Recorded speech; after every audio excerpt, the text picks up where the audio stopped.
Donc, on va corriger deux exercices donc, du livre.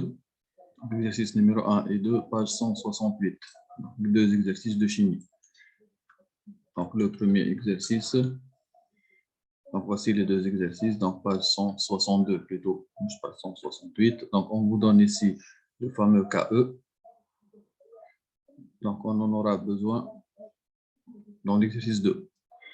Donc, exercice 1. Donc, on prépare deux solutions S1 et S2 de même concentration molaire ou molarité Ca égale 10-2 mol par litre en dissolvant dans l'eau pure respectivement les monoacides A1H et A2H. Donc, on travaille à 25 degrés Celsius, leur pH 100, pH 1 égale à 2, pH 2 égale 3,9. Donc, on vous demande premièrement, petit a, calculer la concentration molaire donc, en ion H3O+. Donc ici, on va utiliser la fameuse relation, donc molarité des ions H3O+, égale à 10 à la puissance moins pH. Oui, donc, qu'est-ce qu'on va faire? Donc, en comparant les valeurs trouvées à la concentration Ca, on peut déduire donc, le caractère donc, de fort ou faible de chacun de ces deux acides. Et puis, on va écrire des équations d'ionisation dans l'eau de ces deux acides. Donc, on va commencer.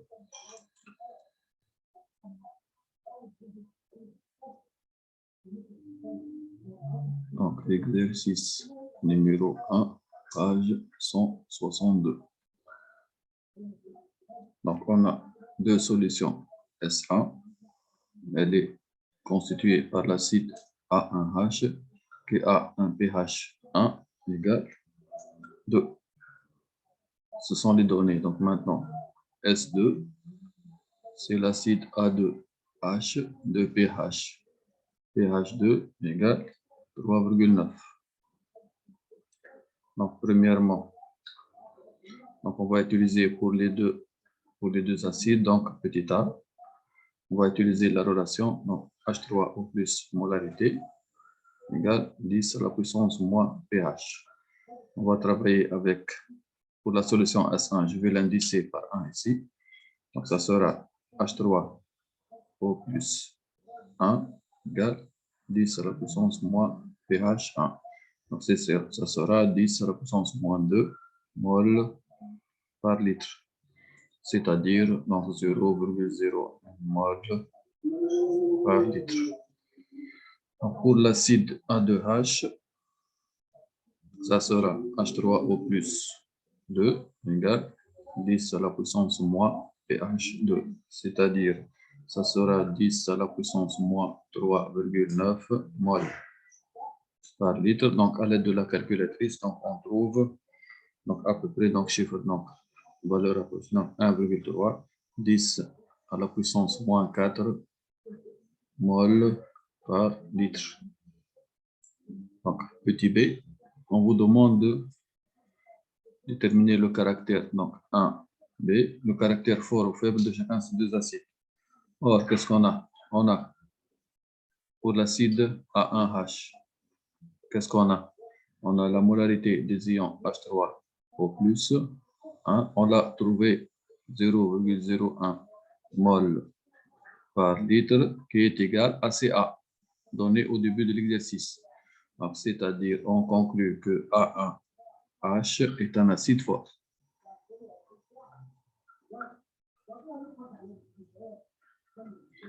Donc, pour le deuxième acide, A2H, qu'est-ce qu'on a trouvé? On a trouvé H3, molarité des ions H3O+, égale à peu près 1,3 10 moins 4 mol par litre. Comparé à Ca, elle est nettement inférieure à Ca.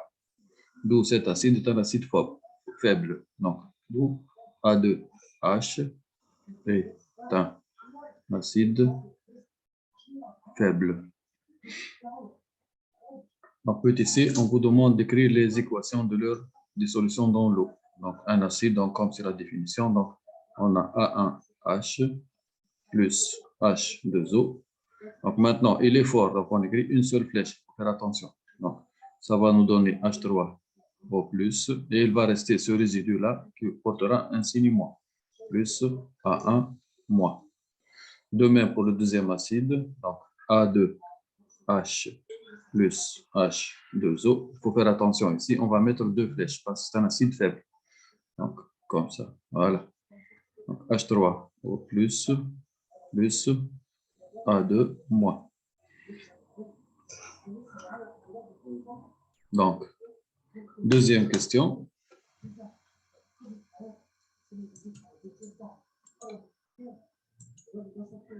Donc, l'acide A1H est l'acide nitrique. Donc, on prélève un échantillon de volume V1 qu'on fait agir sur le carbonate de calcium. Écrire l'équation chimique de la réaction. Donc, ici, on vous demande de faire des calculs. Donc, c'est-à-dire que cet acide doit être un acide fort parce qu'on ne sait pas faire à notre niveau des calculs avec les acides faibles. Donc, lorsque vous lisez cette question, donc, il faut se souvenir de la question précédente. Donc, si jamais vous vous êtes trompé, donc, il faut rectifier. Donc, l'acide A1 doit être, A1H doit être un acide fort parce que c'est avec lui qu'on va faire les calculs. Et le A2H, donc, était bien évidemment faible. Donc, il faut toujours garder à l'esprit les questions précédentes lorsqu'on passe à la question suivante. Donc, on va écrire l'équation chimique de la réaction. Donc, entre quoi? Entre l'acide et le carbonate de calcium. C'est précisément l'action des ions H3O+, avec le CaCO3, carbonate de calcium. Donc, on a vu ça. Donc, c'est la réaction des ions H3O+, avec les non-métaux. Donc, c'est le seul exemple qu'on avait étudié. Donc, il suffit de réécrire cette équation. On doit l'apprendre, si vous voulez, ce terme. Donc, deuxièmement, petit a. Donc, on n'a pas besoin même de la formule de l'acide parce qu'il s'agit seulement de, c'est l'ion H3O+, qui va réagir. Donc, H3O+, plus CaCO3. Donc, ça va nous donner donc, un dégagement de CO2 plus l'ion calcium. Et on équilibre avec les molécules d'eau. Donc, ici, on multiplie par 2 et ici, on multiplie par 3. Voilà, c'est tout. Donc, petit b. Donc, qu'est-ce qu'on vous demande de petit b?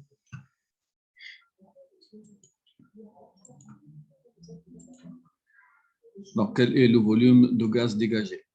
Donc, ici, on vous indique qu'il y a un dégagement de gaz. Si vous avez oublié la réaction, donc il y a un dégagement de gaz. Donc, ce sera le CO2. C'est le gaz qui trouble l'eau chaude. Donc, et on a introduit la quantité, la masse de CaCO3, c'est 2 grammes.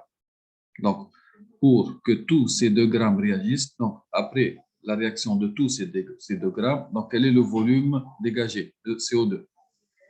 Donc, d'ailleurs, on vous a donné la formule de carbonate de calcium ici. Donc, on va utiliser l'équation de la réaction. Donc, qu'est-ce qu'on a? On a le nombre de moles de CO2 sur 1 égale le nombre de moles de CaCO3 sur 1. On doit toujours passer par le nombre de moles. Qu'on vous demande des masses ou bien des volumes. Donc, on a nombre de moles de CO2 égale nombre de moles de CaCO3. Or, le nombre de moles on va utiliser la formule de gaz, ça sera volume sur le volume molaire. Donc, ce sera volume de CO2 sur le volume molaire. C'est-à-dire, c'est un solide, donc ça sera la masse de CaCO3 sur sa masse molaire. Sur la masse molaire de CaCO3. C'est-à-dire, on a une équation à une seule inconnue, qui est le volume de CO2. Donc, V de CO2 sera égal à la masse de CaCO3 sur la masse molaire de CaCO3 fois le volume molaire. Donc, application numérique, donc ça, c'est l'expression littérale du résultat. Maintenant, on passe à l'application numérique. On aura V de CO2 égale. Donc, ça sera quoi? Donc, 2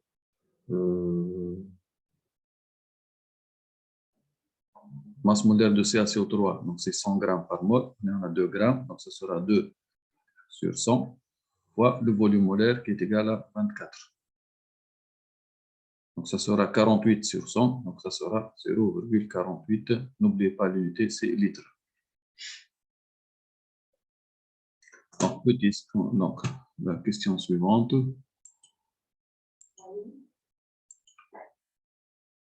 Donc, quel est le volume minimal de S1 nécessaire pour cette réaction? Parce qu'on nous a dit dans l'énoncé qu'il a utilisé un certain volume V1 de l'acide nitrique, donc A1H. Donc, On va retourner, donc toujours on se réfère à l'équation de la réaction. Voilà, qu'est-ce qu'on a? On a nombre de moles de CO2 sur 1 égale nombre de moles de H3O+ sur 2. Donc, on va partir de cette égalité-là.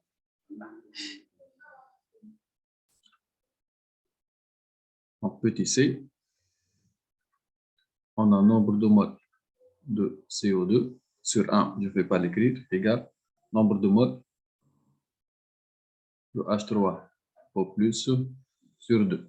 C'est-à-dire nombre de moles de H3O+ égale 2 fois nombre de moles de CO2. C'est-à-dire, donc ça c'est quoi? Ça, il est en solution. Donc n'oubliez pas cette relation. Donc on a C égale à N sur V, c'est-à-dire N égale C fois V. Donc on va travailler avec cette équation-là. Donc ça sera quoi? Donc c'est H3O plus 1 qu'on a calculé au début de l'exercice fois V1 égale 2 fois N, donc 2 fois le volume de CO2 qu'on a calculé précédemment sur le volume molaire. Donc ça, c'est le nombre de moles. Donc, nombre de moles, c'est le volume sur le volume molaire. D'où, donc, j'aurai seulement cet inconnu, c'est-à-dire V1 égale 2 fois V de CO2 sur le volume molaire fois la molarité liée fois Ca. Donc, c'est-à-dire, ça sera 2 fois 0,48 sur 24 fois 0,01. Et on fait le calcul. Donc, en principe, si mes calculs sont bons, on va trouver 4 litres.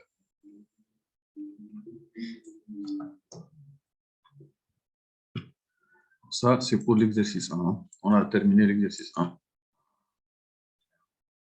Donc, on va passer à l'exercice 2.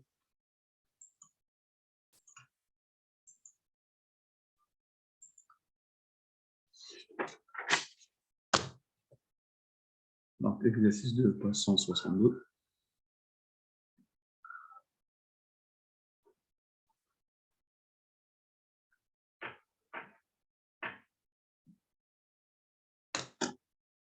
Alors, qu'est-ce qu'on nous donne dans l'exercice 2? On va voir.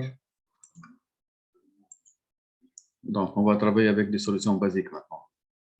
Donc, on considère 3 solutions aqueuses, S1, S2, S3, des bases. Donc, monobase ou des bases, on travaille toujours avec des monobases. Donc, ces termes, vous ne faites pas attention.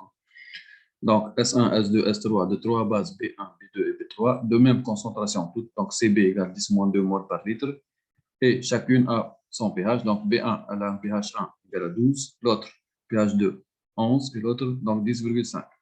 Donc, calculer les molarités, puis les molarités des ions OH-, puis justifier le caractère fort ou faible. Et on va comparer donc les forces des bases.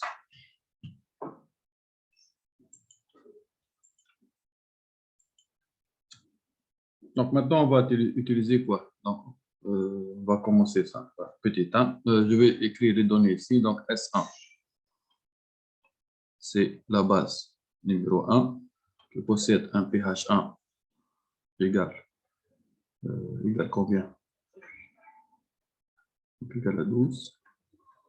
S2, c'est une solution de la base 2 qui possède un pH 2 égal à 11. Et S3, c'est la solution de la base 3 qui possède un pH 3 égal 10,5. Et toutes ces solutions possèdent la même concentration CB égale 10-2 moles par litre. On va les donner. Et n'oubliez pas, maintenant on va avoir besoin entre de KE égale H3O+, fois OH-, qui est égal à 10-14. Bien évidemment, on travaille à 25 degrés Celsius. On va commencer par les molarités des ions H3O+. Donc, premièrement, petit a. Donc, on va utiliser toujours la fameuse formule. Donc, pour B1, on a molarité des ions H3O plus 1 égale 10 à la puissance moins pH 1, c'est-à-dire 10 à la puissance moins 12 mol par litre. De la même manière, pour B2 et B3, on a molarité des ions H3O plus 2 égale 10 à la puissance moins pH2 égale 10 à la puissance moins 11 mol par litre. Pour la base numéro 3, donc molarité des ions H3O plus 3 égale 10 à la puissance moins pH3, ça sera 10 à la puissance moins 10,5. Donc, on doit faire ça avec la calculatrice. Donc, ça sera égal, combien donc, 3,2, 10 moins 11, donc 3,2, 10 moins 11 mol par litre. Donc, celle-là, vous la faites avec la touche Y à la puissance X par la calculatrice, ou bien par l'autre touche, donc par Shift ou bien seconde forme. Et vous appuyez sur la touche LOG, sur laquelle est indiqué ici 10 à la puissance X, et puis vous introduisez donc moins 10,5. Vous trouvez le même résultat, soit avec ces deux boutons, soit avec celui-là.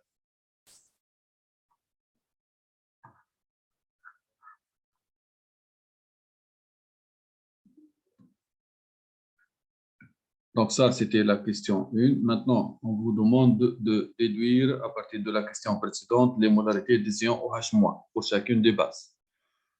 Donc petit b.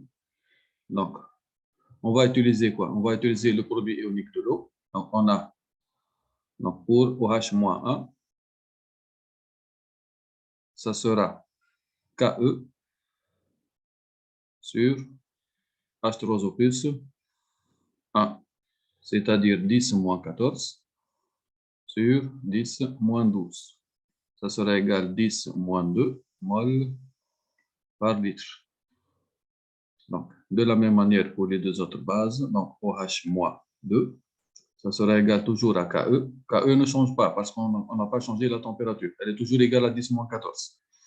Donc, H3O plus 2, c'est-à-dire 10 moins 14 sur 10 moins 11, c'est-à-dire égal à 10 moins 3 mol par litre. Donc, enfin, pour la troisième base, KE sur H3O plus 3, c'est-à-dire, on va avoir 10 moins 14 sur 3,2, 10 moins 11. Donc, on va trouver donc, combien?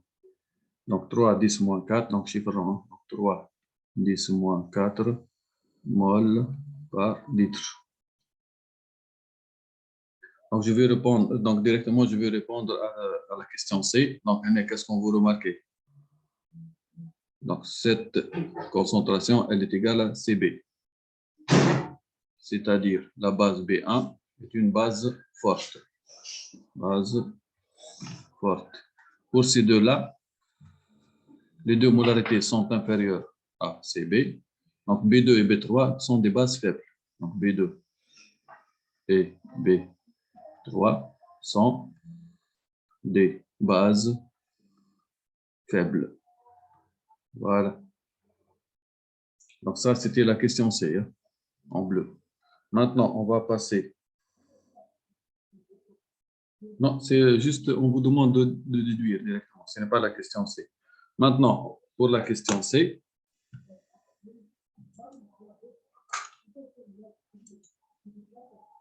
donc justifier le caractère. Donc ça, c'était la question C. Maintenant, la question D, comparer les forces des bases B2 et B3. Alors, on va s'appuyer sur les valeurs de pH. On a dit que pour les milieux basiques, lorsque le pH augmente, la basicité augmente, c'est-à-dire la force de la base augmente. Donc, qu'est-ce qu'on a ici? On a pH 2 supérieur à pH 3, d'où la base 2 est plus forte que la base 3, B3. C'est tout. Donc, petit d. Donc, ça, c'était petit c. Donc, en bleu, c'était petit c. Hein. Donc, la question petit c en bleu. Maintenant, on va revenir à notre couleur noire. Et on va écrire petit d. Qu'est-ce qu'on va dire? On a pH 2 supérieur à pH3.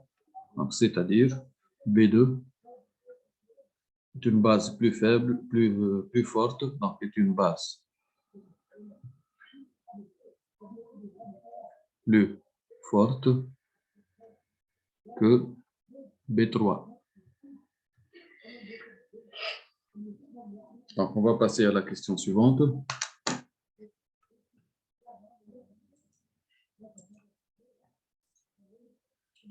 Donc, on verse un peu de la solution S1 sur une solution contenant les ions Fe2+, un peu de la solution S2, donc Cu2+, et un peu S3 sur...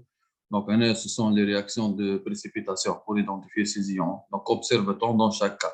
Dans chaque cas, on va observer donc, la formation d'un précipité. Ici, un précipité bleu, verdâtre, bleu et blanc.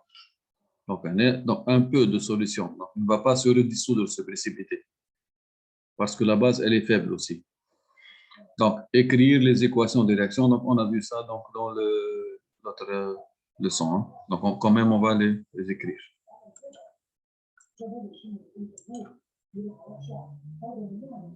Donc, la question 2. Dans les trois cas,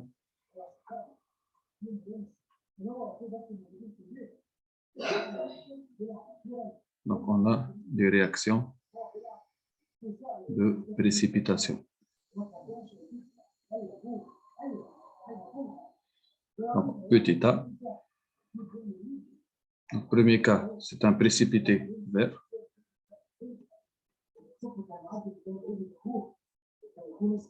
Deuxième cas, c'est un précipité bleu. Et troisième expérience, précipité blanc. Bon, les équations, elles sont faciles. Donc, on a toujours Fe2 plus 2 OH-. Donc, ça nous donne FeOH2. De la même manière, donc, juste je vais changer le cation. Donc, Cu2 plus 2 OH-, ça nous donne CuOH2. Et enfin, Zn de plus 2 OH-, ça nous donne Zn OH2. Bon, on va mettre ces fameuses indications aqueux, solide, aqueux, solide, aqueux. Voilà. Donc, on a terminé les deux exercices. J'espère que vous avez bien compris. Sinon, vous pouvez me poser des questions lorsqu'on se rencontrera. Allez, merci.